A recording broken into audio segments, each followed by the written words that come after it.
Le 15 décembre de l'an 37 après Jésus-Christ, à Antium en Italie, naquit Lucius Domitius Aenobarbus.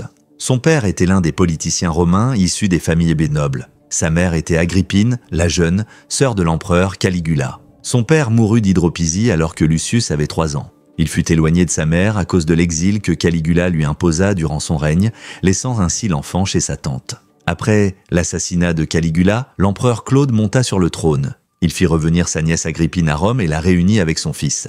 C'est là, dans ce palais, que commencèrent les plus grandes histoires de ruses et de complots qui vous étonneront, tout comme elles ont étonné l'histoire depuis des temps anciens jusqu'à aujourd'hui. Dans l'histoire d'aujourd'hui, je vous raconterai des événements captivants et nous arriverons à une vérité claire à la fin. Mais cette fois-ci, ce ne sera ni un poème, ni une prose, ni une sagesse, mais bel et bien des événements réels et passionnants qui se sont véritablement produits. Cela prouve que la ruse, la tromperie et le meurtre n'engendrent que la ruse, la tromperie et le meurtre. Chacun récoltera ce qu'il a semé et vous comprendrez ce que je veux dire à la fin de cette histoire. Je vous raconterai de nombreuses histoires fascinantes de différentes époques et cultures, alors, s'il vous plaît, cliquez sur le bouton j'aime pour encourager la diffusion de ce contenu qui partage notre riche histoire. Et si vous ne me suivez pas encore, cliquez sur le bouton suivre. Et n'oubliez pas la cloche pour recevoir les notifications afin de ne manquer aucune des prochaines histoires extraordinaires. Maintenant, prenez une grande inspiration et commençons notre histoire. Dès son retour à Rome, Agrippine n'avait qu'un seul objectif, que son fils Lucius devienne l'empereur de Rome quoi qu'il en coûte. Et pour cela, elle était prête à tout sacrifier, à manipuler, à faire tomber tout ce qui se mettrait en travers de son chemin. Elle commença par se rapprocher de l'empereur Claude, son oncle, et réussit à gagner son cœur. Il finit par l'épouser, même si elle était sa nièce, ce qui était considéré comme une abomination à l'époque. Mais Agrippine savait ce qu'elle faisait, et ce mariage n'était qu'un pas de plus vers son objectif. Après le mariage, Agrippine fit adopter Lucius par Claude, ce qui lui donna un nouveau nom, Néron. Il devint alors le fils adoptif de l'empereur, avec un statut impérial qui le plaçait juste derrière Britannicus, le fils biologique de Claude. Mais pour Agrippine, cela n'était pas suffisant. Elle manœuvra dans les coulisses pour retarder l'accession de Britannicus, pour ternir sa réputation et pour pousser Néron toujours plus en avant. Elle s'arrangea pour que Sénèque, le célèbre philosophe stoïcien, soit nommé tuteur de Néron. Ainsi, Néron reçut une éducation de haut niveau, raffinée et éloquente, ce qui le rendit populaire parmi les sénateurs et les nobles. Et puis, vint le moment où Agrippine fit son mouvement décisif. En l'an 54 après Jésus-Christ, Claude mourut soudainement. Les historiens sont quasiment unanimes.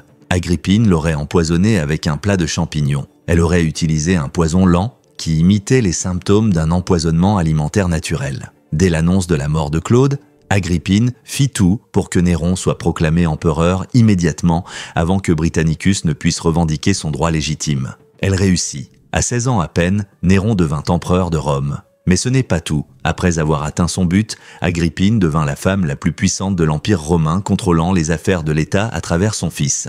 Néron, jeune et influençable, la laissa faire au début. Mais au fil du temps, il commença à se rebeller contre son autorité. Après avoir accédé au trône, Néron fut d'abord un empereur docile, soumis à sa mère Agrippine. Il suivait ses conseils, obéissait à ses ordres et laissait l'administration de l'État entre ses mains. Mais avec le temps, l'arrogance s'installa dans le cœur du jeune empereur. Il se considérait comme le maître absolu de Rome et il commença à rejeter l'influence d'Agrippine qu'il voyait comme un obstacle à sa liberté. Agrippine, quant à elle, voulait toujours garder le pouvoir, contrôler les décisions et diriger Néron comme une marionnette. Néron commença alors à éloigner progressivement les conseillers proches de sa mère et à se rapprocher de ceux qui le flattaient et lui promettaient un règne sans contrainte. L'une des premières victimes de cette transformation fut Britannicus, le fils biologique de l'empereur Claude. Même s'il avait été écarté du trône, il restait une menace politique, et les partisans de Claude voyaient toujours en lui un héritier légitime. Ainsi, un jour, alors qu'il buvait avec Néron, Britannicus mourut soudainement. Néron affirma que c'était un accident, mais les soupçons planèrent immédiatement. Tout le monde pensait qu'il l'avait empoisonné. Agrippine fut furieuse, elle comprit que son fils avait commencé à s'émanciper et que ses jours de pouvoir tiraient à leur fin. Elle essaya alors de le menacer en brandissant des documents prouvant que Britannicus était le véritable héritier. Elle voulait faire pression sur Néron pour reprendre le contrôle, mais c'était une erreur fatale. Néron se sentit trahi et humilié. Il prit alors la décision de se débarrasser de sa mère. Mais tuer une impératrice, sa propre mère, qui jouissait encore d'une forte influence politique et du soutien de l'armée, n'était pas une tâche facile. Il fallait ruser.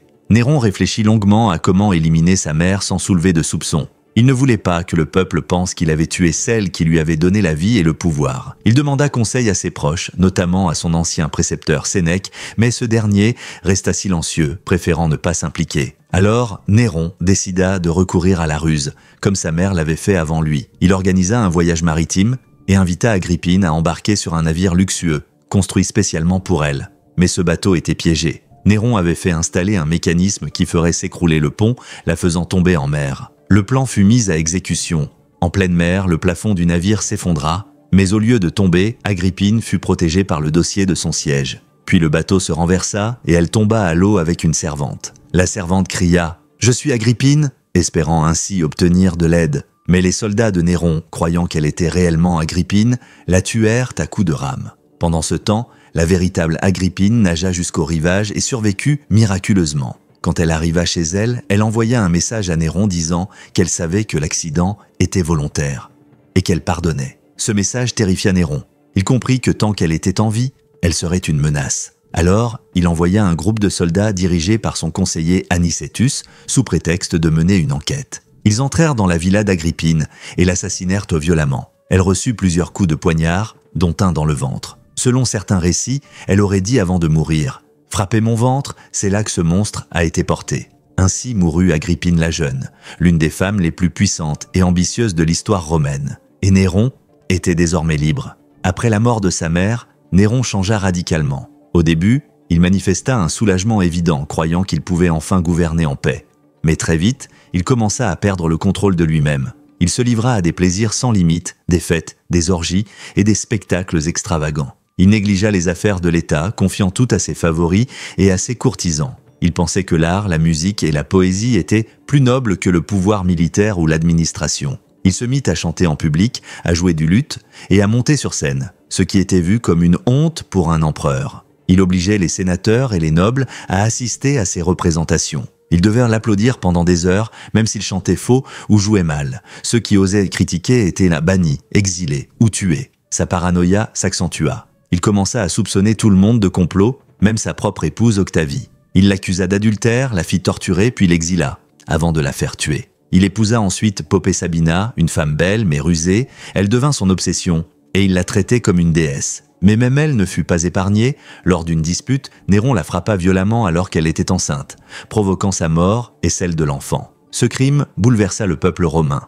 Néron, pour calmer la colère populaire, organisa des jeux et des distributions gratuites, mais son image était déjà gravement ternie. Il tenta même de diviniser Poppée après sa mort, ordonnant qu'on lui érige des statues et qu'on lui offre des sacrifices. Mais cela ne fit qu'empirer sa réputation, le peuple le surnomma le monstre couronné. En l'an 64 après Jésus-Christ, un événement tragique frappa la capitale de l'Empire. Un gigantesque incendie éclata à Rome et se propagea à une vitesse effrayante. Les flammes brûlèrent pendant 9 jours entiers, détruisant les 2/3 de la ville. Des quartiers entiers furent réduits en cendres, des milliers de personnes perdirent leurs maisons, leurs biens et leurs familles. Pendant ce temps-là, où était Néron? Selon de nombreux témoignages, il n'était pas à Rome au moment du déclenchement, mais il revint en hâte dès qu'il en apprit la nouvelle. Certains disent qu'il monta sur un toit et observa les flammes, vêtu de sa tenue de scène, chantant un poème lyrique sur la chute de Troie. Cette image frappa les esprits. Une rumeur terrible se répandit. Et si c'était Néron lui-même qui avait allumé le feu? Certains prétendaient qu'il voulait effacer l'ancienne Rome, pour construire une ville à son image qu'il appellerait Néropolis. Néron paniqua. Il devait trouver un coupable et vite. Il accusa alors les chrétiens, une minorité religieuse encore méconnue, considérée avec suspicion par les Romains. Il déclara que c'était eux qui avaient mis le feu, poussés par leur foi dans un Dieu vengeur. Ce fut le début d'une des premières grandes persécutions contre les chrétiens. Néron fit arrêter des centaines d'entre eux, hommes, femmes et enfants. Ils furent jetés au lion, crucifiés, brûlés vifs pour éclairer les jardins impériaux la nuit. Certains furent enduits de poix, puis enflammés vivants, suspendus à des croix en guise de torches humaines. Ce fut un chapitre sombre de l'histoire romaine et un témoignage glaçant de la folie de Néron. Mais malgré ces actes cruels, la colère du peuple grandissait. Le Sénat commença à le détester, l'armée à le mépriser et même les provinces à se rebeller. Après le grand incendie et la persécution des chrétiens, Néron perdit peu à peu le soutien de tous. Le Sénat le haïssait pour son arrogance et ses excès. L'armée, fatiguée de ses caprices, ne lui était plus fidèle. Et le peuple, affamé et appauvri, voyait en lui la cause de tous ses malheurs. Mais Néron ne voulait pas l'admettre.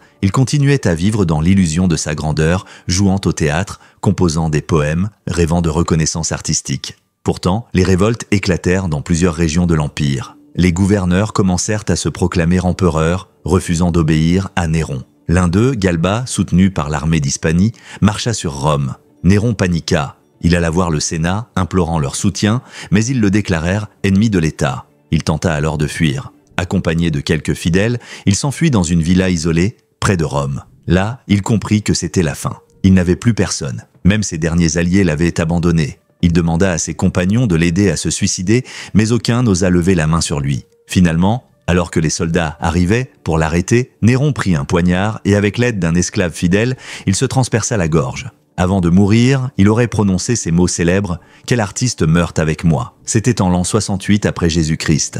Avec sa mort, la dynastie julio-claudienne prit fin. Le trône de Rome entra dans une période de chaos connue sous le nom de l'année des 4 empereurs. Et l'histoire retint Néron non pas comme un empereur glorieux, mais comme un tyran, un criminel, un fou, dont le règne fut marqué par la terreur, le sang et la décadence.